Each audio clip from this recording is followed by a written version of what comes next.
Bonjour, donc notre rendez-vous industriel aujourd'hui est consacré à la problématique du positionnement du produit. Pourquoi est-ce que le bon produit ne trouve pas toujours son marché? Voilà, donc Pascal, la parole est à toi.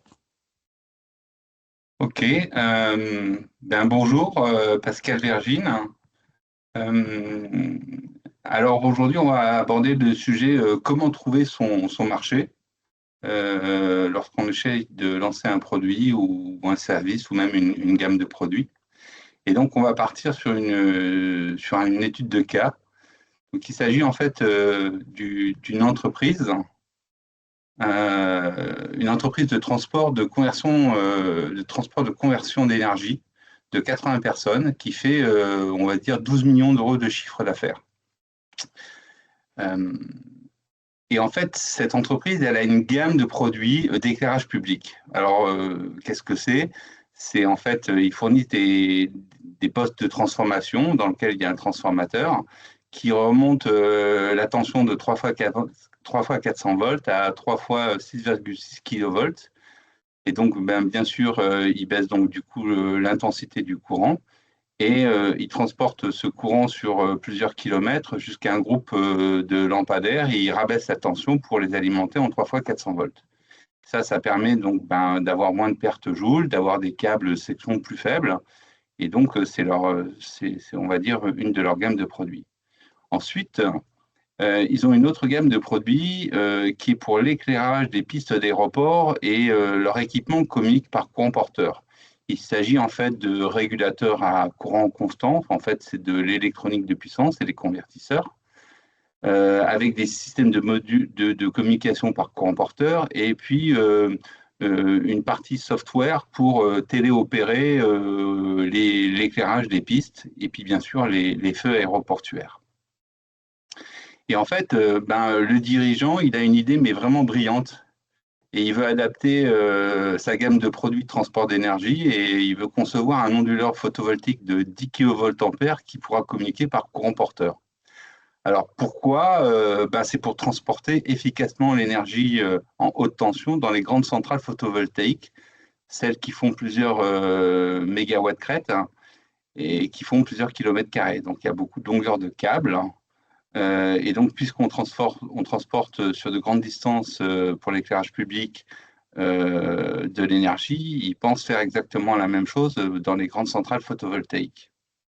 Alors moi, donc, j'arrive sur ce projet et donc je trouve en fait une équipe de développement avec un enthousiasme, on va dire, partagé, divisé, avec d'un côté les pros qui trouvent que le projet est intéressant, qu'il est ambitieux techniquement, que ça va permettre d'avoir des opportunités d'augmenter le portefeuille produit, donc d'avoir un espoir d'augmenter le chiffre d'affaires de la société. Et puis, ça permet aussi d'accompagner la transition énergétique qui, à ce moment-là, était vraiment quelque chose de phare. D'un autre côté, il y a les comptes qui disent, ben voilà, il n'y a pas vraiment eu d'étude de marché, il n'y a pas eu de business plan, il n'y a pas eu de définition produit. Tout ça, ça a été fait sur un coin de table du patron. Il nous l'a vaguement présenté, mais on n'a pas pu aller dans le détail et comprendre un petit peu quelles étaient les hypothèses. Par ailleurs, cette architecture de centrale photovoltaïque, elle est assez unique et on serait les seuls à la proposer. Et puis, il y a des murmures chez EDF à ce moment-là, en 2009, comme quoi il ne faut pas aller dans le monde du photovoltaïque. Ça ne va pas forcément marcher. Et donc, du coup, il y a pas de commercial. Ils n'ont pas le temps, ils ne veulent pas s'impliquer. Donc, le boss, lui, qu'est-ce qu'il fait? Il décide du lancement. Il se dit, de toute façon, l'idée, elle est vraiment bonne. Il n'y a pas de raison, vous ne voulez pas le faire, moi je vais monter des projets. Donc il monte deux projets, un labellisé par le cluster Cap Énergie et l'autre par le cluster Paul Pégase pour les pistes d'aéroport. Il trouve des financements auprès de FEDER, qui est en fait un fonds européen de l'Union européenne, et puis au travers de Oseo aussi. Et donc, comme ça, il arrive à lever 2,3 millions d'euros de subventions. Et donc, du coup, il embauche des gens qui vont porter le projet. notamment donc un directeur de produits et de projet, et puis un ingénieur expert en développement électronique FPGA, et puis un autre ingénieur junior en développement électronique. Alors, les résultats produits, on va dire qu'ils sont bons, voire même très bons en fait. On a une gamme de produits qui est définie pour ces centrales photovoltaïques. On conçoit l'onduleur, on fait les maquettes, les protos, l'industrialisation et on va jusqu'à la certification en ayant développé toute l'électronique et tous les softwares embarqués qui vont bien. On va même jusqu'à faire un démonstrateur sur site pour démontrer vraiment que non seulement l'onduleur il fonctionne, mais que tous les autres équipements fonctionnent avec le monitoring, toute la partie software pour et la maintenance et pour, on va dire, enregistrer le productible de la centrale. Quant aux résultats commerciaux, en fait, au bout de 4 ans, on a chiffré 13 projets, à peu près 100 mégawatts de centrales photovoltaïques pour un montant de 23 millions d'euros. On a gagné un projet qui est ce qu'on appelle un FASEP. C'est un fonds français qui permet d'aider les entreprises à se développer à l'international. Et donc, on a pour ça eu une commande de l'État égyptien pour 10 kg pour la centrale de Sharm el-Sheikh. Et donc, quand on regarde le taux de succès, en fait, si on fait 1 divisé par 13, on a, au nombre d'affaires, on a 7,7% de taux de succès. Et quand on le regarde en termes de chiffre d'affaires, c'est en euros, là, on a 0,043% de taux de succès. Ce qui veut dire qu'on est plutôt, on peut plutôt considérer ça comme un échec, on va dire. Alors, les causes racines, vu d'un fabricant de centrales photovoltaïques, lui, en fait, il a des habitudes de conception avec une architecture centralisée, c'est-à-dire avec des onduleurs de 1 MW qui viennent souvent de chez Schneider. Et donc, il a ses habitudes de conception et bon, ça l'embête de changer, on va dire, toutes ces méthodologies et ces processus de conception. Puis il trouve que le bilan économique n'est pas nécessairement à notre avantage, mais plutôt à l'avantage de l'architecture centralisée qu'il a l'habitude de faire. Et par ailleurs, les équipes de maintenance, elles ne sont pas habilitées à la haute tension. Donc, ils ont l'habitude de travailler avec des gens qui font de la basse tension uniquement. Et il y a, dans même pas 1% des cas, nécessité d'intervenir sur la haute tension avec leur architecture. Quant aux causes racines qui sont liées, on va dire, à l'équipe, déjà, ce qu'on peut dire, c'est que le boss, il a décidé tout seul, en fait. Et puis, bien que les équipes, elles avaient des motivations diverses, voire même divergentes. Quand on regarde, on va dire, les causes méthodologiques, déjà, moi, je dirais qu'il n'y avait pas d'alignement des équipes. Il n'y a pas eu de sélection de la meilleure idée de développement. L'étude de marché, elle n'était pas partagée, pas acceptée. Idem pour le business plan. Il n'y a pas eu d'analyse de la concurrence et surtout, il n'y a pas eu de présentation aux futurs acheteurs ou prescripteurs qui auraient pu éventuellement émettre des warnings avant le lancement de la conception. Et quelque part, il n'y avait pas de bénéfice, on va dire, client, quoi.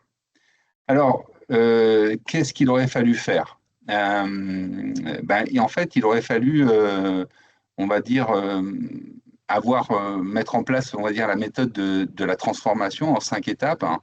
Et notamment, dans ce cas-là, il aurait fallu, la première étape, c'est l'étape de la vision. C'est en fait pour embarquer et aligner les équipes.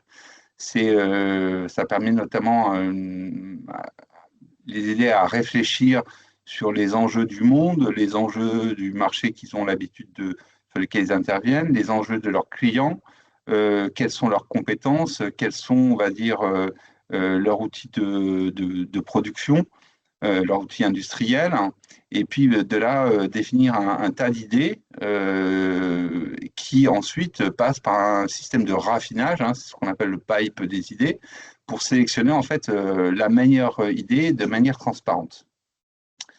Et puis, dans ce processus des 5 étapes, après, il y a le projet innovant. En fait, le projet innovant, c'est un projet, on va dire, pour faire un produit générique qu'on va vendre à plusieurs clients. Et là-dedans, il y a plusieurs étapes, notamment, il aurait fallu faire une étude de marché, finaliser une étude de marché fin de la phase 0, c'est-à-dire la fin de la phase de faisabilité. Et puis, à chacune des autres étapes, qui sont par exemple des étapes où on va faire des maquettes, ensuite des protos, des protos industriels, et ainsi de suite, ben, c'est vérifier de manière continue le positionnement de prix, les volumes, les attentes des clients, et puis donc, bien sûr, le business plan, quoi. Alors, le bénéfice d'une méthode de la transformation, quel est-il? Ben, dans le cas présent, il aurait pu être économisé 2,3 millions d'euros, quoi. Donc, c'est en fait économiser le coût de développement d'un produit qui ne trouve pas son marché, quoi. Alors, les solutions, en fait, il s'agit d'acculturer les équipes de l'entreprise à la méthode de la transformation au travers des 5 étapes que sont la vision, le pipe des idées, le projet innovant, le projet d'application et le projet de productivité et de réusage. Alors, comment ça se fait? Ben, ça se fait au travers de formations, notamment la formation à la charte de développement. C'est en fait un guide qui est adapté à la taille de l'entreprise, hein, à son ADN technologique, qui amène les équipes à réaliser des études avec des délivrables pour passer des jalons et engager des ressources pour la suite du développement. Sinon, si les délivrables ne sont pas bons, ben c'est un no-go. On refait le délivrable ou alors à un moment donné, soit on arrête les frais, soit on pivote.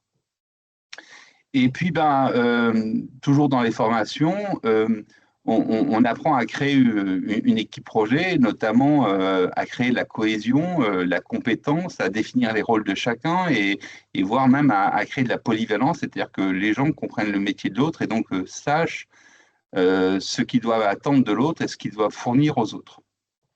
Et puis, il y a des formations aussi sur les rituels, hein, c'est-à-dire, il y a les rituels au niveau des équipes de projet, par exemple ce qu'on appelle les réunions de 5 minutes tous les jours. Il y a aussi des réunions projets qui ont lieu, on va dire, à échéance fixe toutes les semaines ou tous les 15 jours, où les équipes vont porter le point d'avancement des différents points qu'ils ont à traiter pour faire avancer chacun des livrables. Et puis, à chaque fois qu'il est nécessaire de passer une phase, on a des rituels on a donc des réunions avec la direction qui, elle, va juger de l'état d'avancement du projet et va finalement décider de l'engagement des ressources à venir si on passe dans la phase suivante, quoi. Alors, on a aussi des formations qui permettent de définir les tableaux de bord de la transformation, c'est-à-dire en fait de choisir ce qu'on appelle les KPI pour Key Performance Index, hein, c'est des indicateurs qui vont permettre de suivre l'avancement du projet, qui sont souvent finalement des synthèses du business plan, des synthèses du planning, et puis on remonte tous les points durs qui posent, on va dire, problème, qui peuvent être liés à des problèmes de qualité ou de ressources ou des problèmes avec des fournisseurs, des problèmes logistiques, par exemple. Donc voilà, et aussi on a dans les formations, on a les formations à des boîtes à outils. On a par exemple 36 outils, comme par exemple de l'analyse fonctionnelle, de l'AMDEC, le planning poker, des formations à la négociation et tant d'autres, sur lesquels d'ailleurs, sur certains de ces outils, on a des membres de l'équipe qui feront des webinaires pour expliquer de quoi il s'agit plus précisément. Et puis, en parallèle de ces formations, on fait de l'accompagnement pour assurer l'implantation du projet de transformation. C'est-à-dire qu'en fait, c'est bien beau d'expliquer comment on va pédaler, qu'il faut un coup appuyer sur la pédale de droite, un coup sur la pédale de gauche et qu'il faut tenir le guidon droit, hein, pour faire du vélo. Mais en fait, c'est bien d'accompagner les gens justement pour pas que ils tombent et pour bien les lancer, quoi. Donc en fait, quand on parle de bénéfice d'une méthode de transformation, on peut parler aussi de retour sur investissement. Et en fait, c'est le coût du développement du projet ou éventuellement le coût du pivotement, d'accord, qu'on divise par le coût des formations et de l'accompagnement. Et dans le cas présent, en fait, il se serait agi d'économiser, on va dire, 2,3 millions d'euros d'avoir des formations et un coût de l'accompagnement de 22 kg euros, ce qui nous aurait fait, on va dire, un retour sur investissement de cette prestation de 5200%, ce qui aurait été bienvenu, parce qu'en fait, on aurait économisé, on va dire, quasiment 2,3 millions d'euros. Voilà, si vous avez des questions. Bien. Merci, merci. Alors moi, pour démarrer, donc ce que je vous propose, c'est de poser vos questions dans le chat, hein. Et donc moi j'avais une première question quand même parce que là c'est un peu négatif dans un sens. Bon, on aurait pu éviter de dépenser 2,3 millions d'euros effectivement. Bon, retour sur investissement extraordinaire. Mais est-ce qu'on n'aurait quand même pas pu trouver une bonne idée dans l'étude de marché quoi? Parce que finalement ça paraissait intelligent cette idée initiale. Oui, en effet. Alors, c'est sûr que l'étude de marché, en fait, elle aurait démontré que c'était, premièrement, c'était pas le bon timing et que, en plus, les clients, en fait, n'étaient pas, ils n'étaient pas demandeurs de cette solution. D'accord? Bon. Alors moi, en fait, ça s'est passé, on va dire, moi j'ai été embauché sur le sujet 9 jours avant le moratoire dans le photovoltaïque. Donc en fait, c'était, c'était pour moi pas difficile de voir qu'il allait y avoir une contraction du marché. Et donc moi, j'ai proposé à la fin de ma période d'essai de pivoter, mais en fait, la direction, elle s'était engagée vis-à-vis de Cap Énergie, de Pégase, de FEDER et ainsi de suite, à développer cette gamme de produits. Et eux, la direction a voulu aller jusqu'au bout du projet, quoi. Et c'est que lorsque, on va dire, on a eu la certification que j'ai remis, on va dire, le pivotement, on va dire, comment ça s'appelle, en jeu. Et j'ai proposé de développer, on va dire, un onduleur avec un chargeur de batterie pour faire de l'autoconsommation. Et puis, je l'avais prévu aussi pour qu'il soit évolutif, pour éventuellement faire aussi du stockage d'énergie par hydrogène, pour être capable de stocker pas mal d'énergie pour pallier aux problèmes de saison, quoi. Donc, en effet, ça aurait été. Mais en fait, souvent, c'est des questions d'ego, en fait, hein, qui font que la direction a pas souhaité repivoter le projet, quoi, on va dire. D'accord.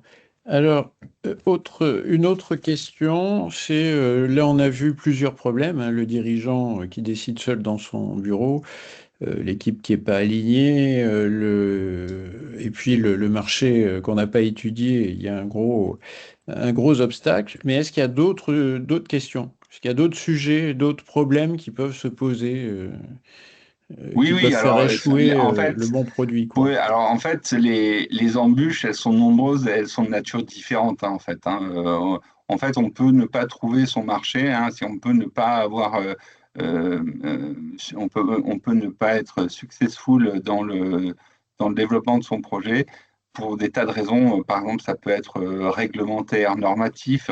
Ça peut être, il peut s'agir aussi de l'avènement d'une nouvelle technologie disruptive, hein, alors que vous développez votre produit.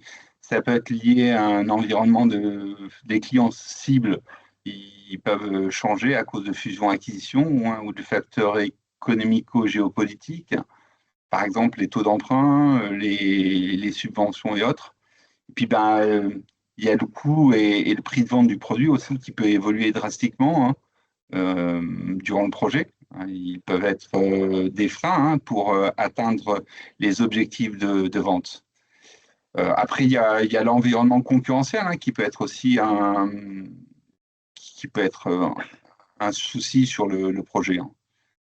Si votre concurrent il sort un produit comparable au vôtre, moins cher et plus performant, ça peut être un souci, quoi.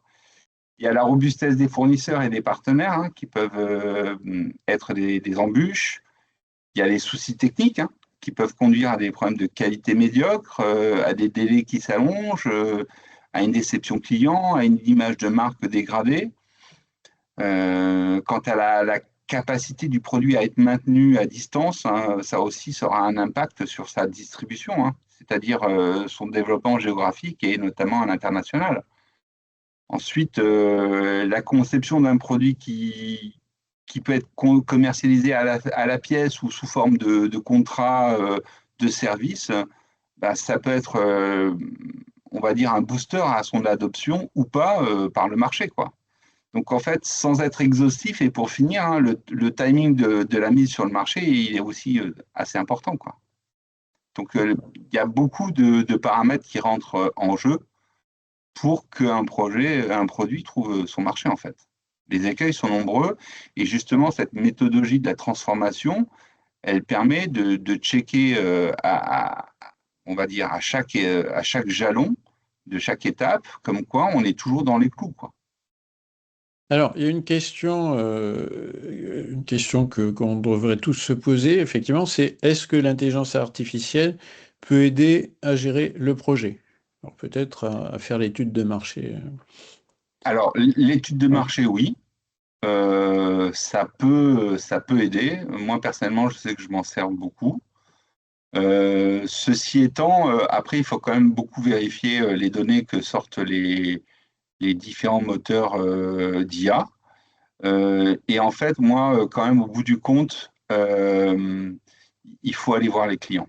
En fait, ce qu'il faut, à un moment donné, il faut en effet avoir l'idée, il faut être capable de la présenter à des clients. Donc, on va avec le marketeur, il va avec le commercial. À la fin de la présentation du commercial pour les opérations en cours, eh ben, on fait une petite présentation de ce qu'on a dans le pipe des idées.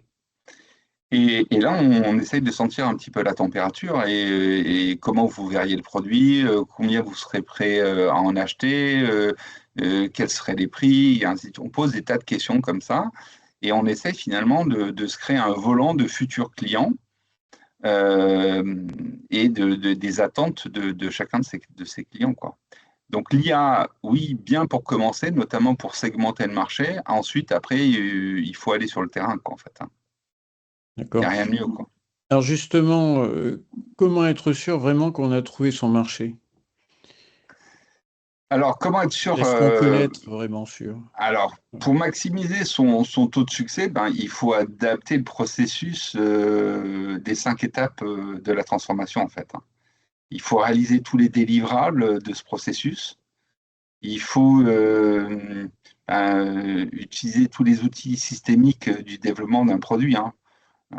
Donc, il faut être aussi agile, il faut être capable de réorienter son produit en fonction des aléas rencontrés durant le développement. Et d'ailleurs, le processus de la transformation peut être l'objet d'un webinaire à part entière, hein, comme chacune de ces étapes, hein, tellement en fait il est dense, hein. Donc, ce qui est clé, c'est d'avoir cette méthodologie et de la suivre pas à pas, et on n'engage pas de ressources dans les étapes futures tant qu'on n'a pas fait les délivrables qui vont bien à l'étape en cours, en fait. D'accord. Et autre question, euh, est-ce qu'il faut une équipe de choc en fait pour mener ce type d'études de marché? C'est-à-dire, est-ce qu'il faut des spécialistes? Qu'est-ce qu'il faut? Ou est-ce que n'importe qui, enfin une entreprise normale peut arriver à mener ce type de process? Alors, vraiment, ça dépend de la taille de l'entreprise, en fait, et de ses ressources, hein. D'après moi, l'idéal, c'est de toujours faire de la veille à minima Hum, pour saisir les opportunités au vol. Donc, c'est-à-dire hum. qu'en fait, dans les étapes 1 et 2 hein, du processus de la transformation, c'est-à-dire la vision et le pipe des idées, elles doivent se faire de manière régulière, en fait, pour qu'en fait les gens soient toujours en alerte à se dire qu'est-ce qu'on peut développer comme nouveau produit et ainsi de suite, quoi. Et ensuite, après, il faut qu'il y ait un groupe de personnes qui va plutôt s'occuper des phases 3, 4 et 5, c'est-à-dire projets innovants, projets, on va dire, d'application et projets de productivité, qui vont travailler sur les développements en cours. Euh, Quand il n'y a pas de nécessité à développer une nouvelle idée, hein, une nouvelle gamme de produits, ben, ces gens-là, ils vont répondre sur les projets applicatifs à des commandes. S'il n'y a pas de commande en cours et s'il n'y a pas d'idée, ils vont travailler sur de la productivité ou des projets de réusage. Et puis, ben, dès qu'il y a une nouvelle idée qui sort du pipe des idées, et ben là, c'est souvent un gros projet hein, qui est très consommateur de ressources. Et donc là, il faut travailler sur le projet innovant, quoi. Donc en fait, il faut vraiment s'adapter à la taille de l'entreprise. Et plus l'entreprise est petite, plus normalement elle a besoin d'être accompagnée pour donner du rythme dans les phases amont. Parce qu'en fait, c'est dans les phases amont qu'on va arriver à aligner les équipes Et en fait, si dès le début, les gens ils sont d'accord entre eux, ben, et qu'après, à chaque jalon, on vérifie que les hypothèses sont bien bonnes, et ben, en fait, on a toujours la cohésion de l'équipe, en fait. Et on a beaucoup de chance, du coup, de maximiser la sortie d'un produit qui naît correctement, quoi. D'accord. Ben, Voilà. merci. Je vois qu'il y a une dernière question qui est en train d'être écrite, donc pour lui laisser le temps de finir, je vais en poser une petite question. Si je suis le seul à avoir une bonne idée, est-ce qu'il faut que je me méfie quand même? Est-ce que ça veut dire que mon idée est peut-être pas si bonne que ça? Ouais, ça, c'est Ouais. une très bonne question, en fait, parce que c'est vrai que l'idée est géniale, on va dire, il faut s'en méfier, hein. Donc, si votre produit n'est pas disruptif, moi, je dirais il faut se méfier, hein. Surtout si votre société, elle a une solidité financière qui est en deçà de celle de ses concurrents, hein. Parce que vous pourrez avoir à vous battre contre toute une profession, face à de grosses sociétés qui ont des forts pouvoirs de lobbying normatif ou réglementaire. Et donc, ça peut être vraiment difficile, hein. Maintenant, il y a des grosses sociétés qui, avec des produits disruptifs, arrivent à les imposer, hein. Par exemple, ben, quand vous voyez Apple et le smartphone, et comme ils ont, on va dire, balayé BlackBerry, vous voyez, voilà. Mais c'était Apple, c'est pas la PME ou le TI de 1000 personnes, hein. Alors, Donc il voilà. y a une question là qui vient de sortir. Est-ce que plutôt que de faire idée, produit, y a-t-il un marché, faire l'inverse? Que fait le marché actuel? Gain de la solution par rapport aux solutions actuelles, euh, targeter le prix et les aspects prix et techniques à atteindre pour pouvoir Bah, vendre. déjà, en fait, si on commence par le marché, ben, on se réduit éventuellement l'opportunité d'adresser, on va dire, d'autres secteurs. Si on commencer en amont en se disant quels sont les enjeux du monde, euh, et ensuite, au fur et à mesure, en allant en disant c'est quoi les enjeux de notre marché, et puis en plus, c'est quoi les enjeux de nos clients, et ainsi de suite. Vous voyez, c'est une sorte d'entonnoir qui fait que, quoi. Et là, je veux dire, il faut commencer large, et au fur et à mesure, on réduit le nombre d'idées. Et quand on a trouvé les quelques bonnes idées, hein, nous, on parlait toujours il fallait avoir 1000 idées, d'accord? Et sur les 1000 idées, il y avait que deux ou trois projets qui passaient en phase de projet d'innovation. Et c'est dans la première phase de la faisabilité, qu'on on va voir les clients et qu'on essaie de définir le portrait robot du produit, on essaie de définir les prix et les volumes, hein. D'accord. Parce que si on commence en se disant, ben voilà, je réponds à mon client, ben peut-être qu'en fait, on va rater d'autres clients, en fait, d'autres secteurs. OK. Bon, ben merci, merci. Donc on est arrivé au terme un peu de notre session. Donc la prochaine va s'intéresser à la question de la productivité des entrepôts et des usines, qui est une question extrêmement importante, hein, parce qu'on nous Claire. dit Mm. que on n'est pas très bon dans le domaine. Et donc on va étudier l'état de l'art du domaine avec Jean-Christophe Fauroux. Voilà. Merci à tous Très et bien. à bientôt.